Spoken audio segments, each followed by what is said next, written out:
அன்புக்கினிய சகோதரமே, இன்றைக்கி யாராவது ஒருத்தர் வந்து ஒரு ரோட்டில் அவரை பார்க்குறீங்க. நீங்கள் யார் சார் என்று கேட்குறீங்க. நான் தான் கடவுள் அல்லது நான் தான் இயேசு அப்படின்னு சொன்னால் நீங்கள் உங்களுடைய ரியாக்ஷன் எப்படி இருக்கும்? சிரிப்பீங்க. சார் என்ன நல்லா தான் இருக்கிறீங்களா? வெயில் காலம் ஆரம்பிச்சிடுச்சு, இருந்தால் கூட இவ்வளோ மோசமாக இவ்வளோ வெயில் அடிக்க அதுக்கு ஆரம்பிச்சுன்னு எனக்கு தெரியலையே என்று சொல்லுவோம்.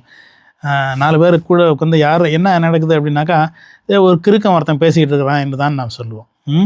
நான் தான் கடவுள், நான் தான் இயேசு, கடவுளால் அனுப்பப்பட்டவர் என்று யாராவது இன்று நம்மிடம் சொன்னால், மேலும் கீழே பார்த்துட்டு இவனை வந்து போலீஸை கூப்பிட்டு அந்த கீழ்ப்பாக்கம் ஆஸ்பத்திரி கூட்டிகிட்டு போங்க என்று தான் நாம் சொல்லுவோம், இல்லையா? இயேசுனுடைய காலத்தில் அவருக்கு நடந்ததும் இதுதான்.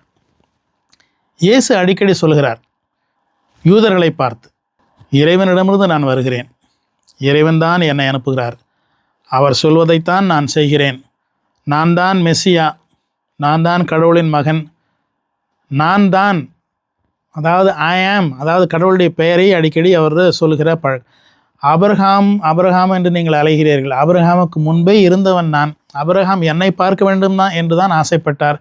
அப்படிலாம் சொன்னால் அவர் வந்து பாவம், அந்த யூதர்களை மேலே எனக்கு ரொம்ப பரிதாபம் உண்டு. ஏன்னா இப்படிலாம் சொல்கிற ஒருத்தரை பார்த்து, இப்போ நானே அந்த இடத்துல அந்த யூதர்களில் ஒருத்தனாக இருந்திருந்தேன் என்றால், இவர் யார் கிறுக்கராக தான் இருப்பார் போல இருக்குது அப்படின்னு தான் எனக்கும் தோன்றும்.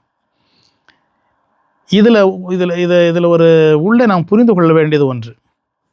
நம்முடைய மதமே இறைவனை பார்ப்பதற்கு ஒரு தடையாக மாறிவிடக்கூடிய வாய்ப்பு உண்டு. நம்முடைய மதமே. ஏனென்றால் நாம் மதத்தில் கடவுள் என்றால் இப்படித்தான் இருக்க வேண்டும், மீட்பர் என்றால் இப்படித்தான் இருக்க வேண்டும், அவருடைய வழிபாடு என்றால் இப்படித்தான் இருக்க வேண்டும் அப்படின்னு நமக்குள்ளேயே சில எண்ணங்கள், சில வரைமுறைகள் இவற்றையெல்லாம் வைத்து கொண்டிருக்கும் பொழுது உண்மையில் கடவுள் வேறு விதமாக நம் முன்னால் தோன்றினால் கூட அவர்தான் கடவுள் என்று நமக்கு தெரியாது. அப்படியே அவரே வந்து சொன்னாலும் நாம் ஏற்றுக்கொள்ள மாட்டோம். இது கிறுக்குத்தனம், விளையாட்டுத்தனம் என்று தான் சொல்வோம். இதுதான் இயேசுவுக்கு நடந்தது. இந்த யோவான் நற்செய்தியில் வந்து 7, 8, 9, 10, 11, 12 அதிகாரங்களில் ஒரு மிகப்பெரிய நீண்ட ஒரு விவாதம் மாறி மாறி இந்த விவாதம் நடந்துக்கிட்டே இருக்குது. இயேசுவுக்கும் யூதர்களுக்கும், யூதர்கள் என்று சொல்லப்படுவது பரிசேயர்களுக்கும், இவருக்கும் இந்த பெரிய விவாதம். இந்த விவாதத்தில் வாசிக்கும் போது நமக்கே டயர்டாகிடும். திரும்பவும் இயேசு அதையே தான் சொல்லி கொண்டிருப்பார் பல வகைகளில். அவர்களும் திரும்பவும் நீ சரியில்லை, நீ ஏதாவது வேற ஒரு சைன் இது காட்டு என்று அவர்கள் சொல்லுவார்கள்.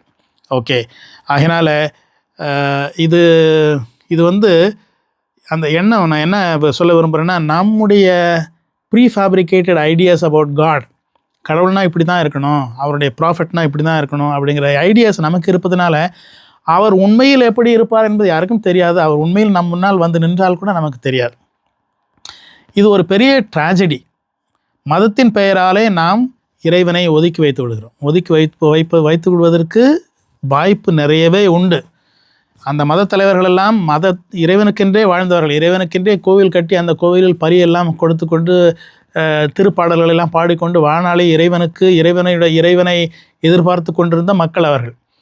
அவரே முன் வந்து நான் தான் அனுப்பப்பட்டவன் என்று சொன்னால் அவரால் ஏற்றுக்கொள்ள முடியவில்லை. இது ஒரு பெரிய ஒரு ட்ராஜடி, ஒரு துக்கமான ஒன்று. நம்முடைய வாழ்க்கையிலும் இது நடப்பதற்கு வாய்ப்பு உண்டு. ஆகினால் அன்புக்குரியவர்களே, இங்கெல்லாம் கடவுள் இருக்க முடியாது என்று நம்முடைய உள்ளத்தில் ஏதாவது ஒன்று தோன்றினால் அங்கு கடவுள் இருக்கக்கூடும் என்ற சந்தேகமாவது நமக்கு வர ஆரம்பித்தால் நம்முடைய ஆன்மா விழித்து கொள்ள ஆரம்பிக்கிறது என்று பொருள்.